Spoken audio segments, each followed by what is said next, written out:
Hello, Dr. Medha. Welcome to SCube TV. Thank you, Rajni, and thank you for this opportunity. And I'm so blessed to be here and talk to you and talk to your audience. If you can please talk about your journey in a community medicine. Also, how did you get into this stream and how did you explore it?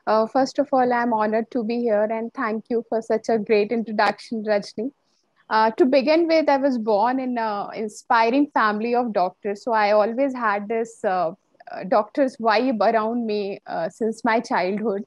I was born in a small town of Gwalior district in Madhya Pradesh.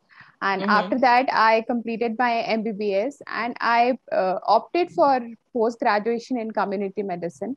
And I bagged gold medal in community medicine. And after completion of my post graduation, I did my senior residency from All India Institute of Medical Sciences, Jodhpur. And after completion of my senior residency, there were like so many ways were there where I could have gone. But I opted to be a faculty in community medicine, and I am currently working as assistant professor in Gitanjali Medical College and Hospital at Udaipur.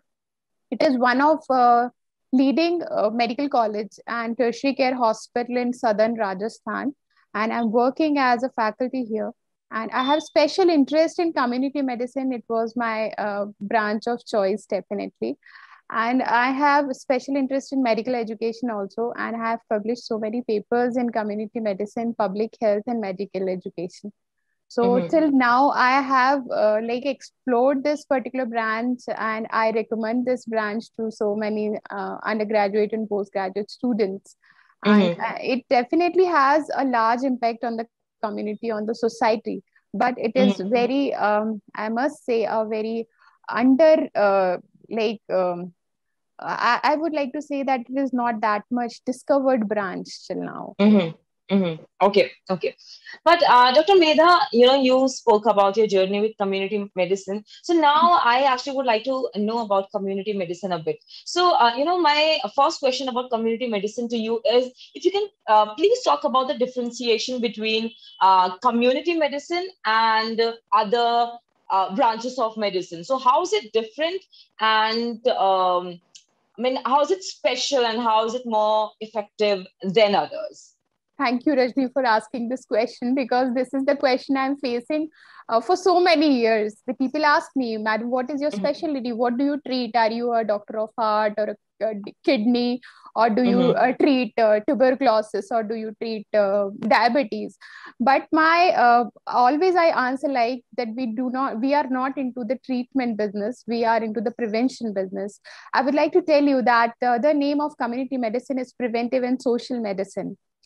In approximately 1970, the name of public health was changed to community medicine, and in some parts of the country, it is still called as preventive and social medicine. So, as the name itself is suggesting that we deal with the prevention more than the Mm-hmm. treatment. See, treatment is a very integral and important part of health. But if we focus more upon the preventive part, Mm-hmm. then the quality of life can definitely be improved. And Yeah. in community medicine, we always talk about the holistic health. So we do not only talk about your treatment part or whatever you are currently having problems and the treatment of those problems. We talk about a healthy mind and a healthy body in a healthy environment. So we Okay. deal with a healthy mental health. We deal with a healthy body in form of its physical health, and definitely we deal with the healthy environment in which a person is residing. Mm-hmm. To explain community medicine, I always tell people a small story, and I would take a 2 minute or two to tell you that story. Of And, course. Yeah. and the title of the story is What's Wrong Upstream. So Okay. actually, there was a beautiful mountain, and on the base of the mountain, there was a beautiful village, and there was a Mm-hmm. beautiful river flowing from the mountain to the base of the mountain. People Yeah. used to enjoy in the base of the mountain. There was a village, and people used to enjoy the beauty of the river, beauty of the mountain, everything. Suddenly, one day, what happened that some people were coming from upstream, and they were drowning. So people started rescuing them. Some of them died, some of them survived, and it kept on happening for so many days. And people were just focusing on rescuing the people. Then somebody thought that what is wrong upstream? What is happening wrong upstream? Let's go and see. When he went upstream, he saw that there was a broken bridge and people were falling there. And because of that, the people were coming down in the river stream and they were like drowning. So he tried to fix that bridge and everything fall into place. So this is what is happening in our community, actually, in our society. This is what is happening. We are so much focused on the treatment that we do not want to think about the prevention. See, you look at the current scenario of COVID. Everybody is talking about prevent COVID. Okay, but still the people are not taking it seriously. They are not wearing masks. They are not taking preventive aspect. That's why they are falling sick.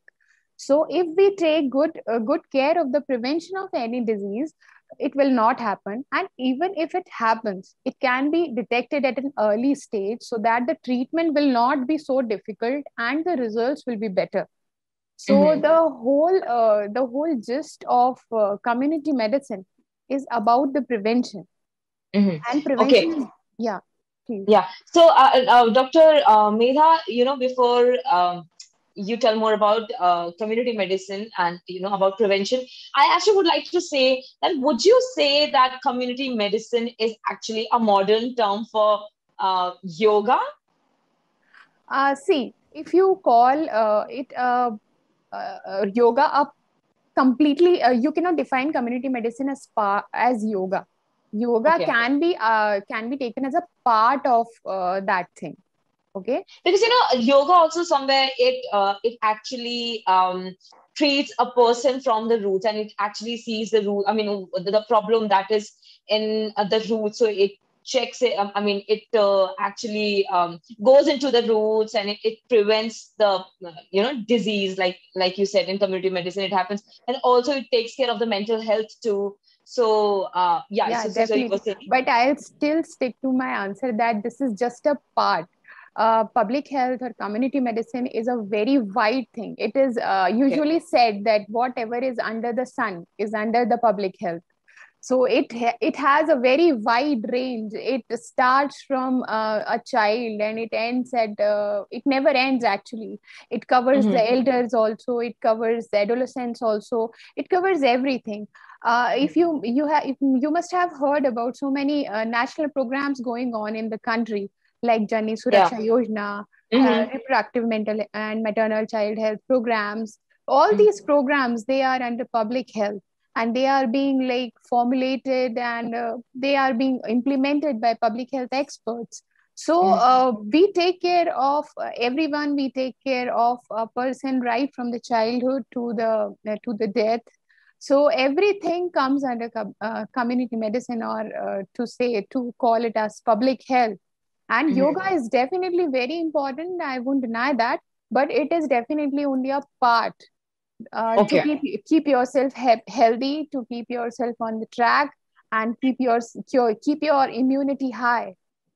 So that I would call it as a part of it. Okay, so you would call yoga as a part of community medicine, but not the overall thing. Yeah.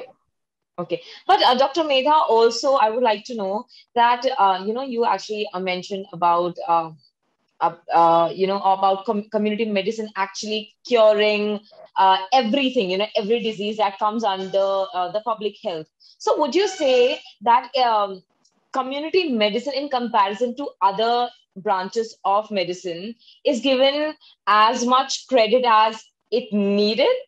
No, definitely not.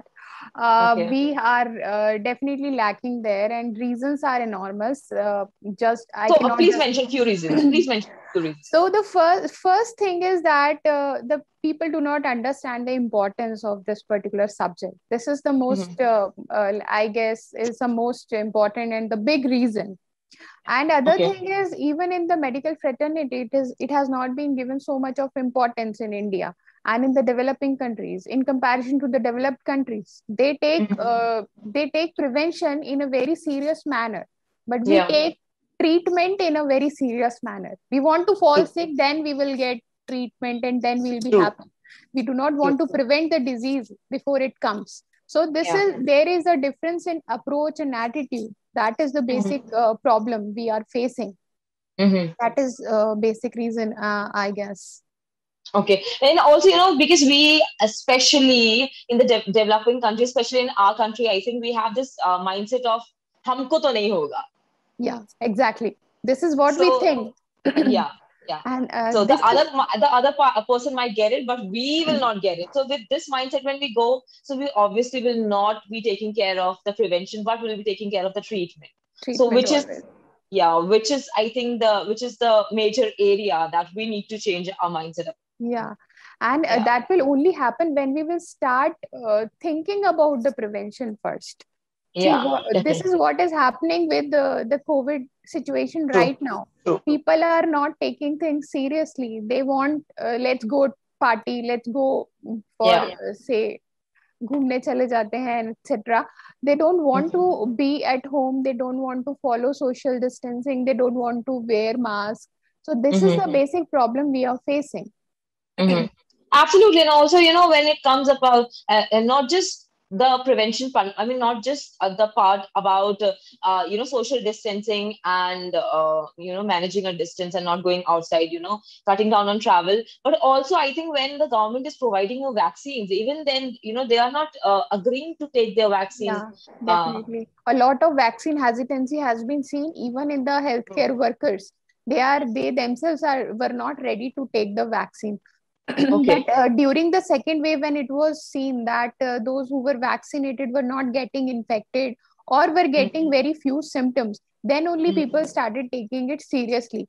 Now you're getting the point here that people were afraid of the severity of the disease. They were not afraid about the preventive part. They were afraid about the severity of the disease. That's why they started taking the vaccine. So this is the difference in the attitude. So first, the attitude should be changed, and that can only be changed by giving, by setting good examples. Then only it will work in a country like India.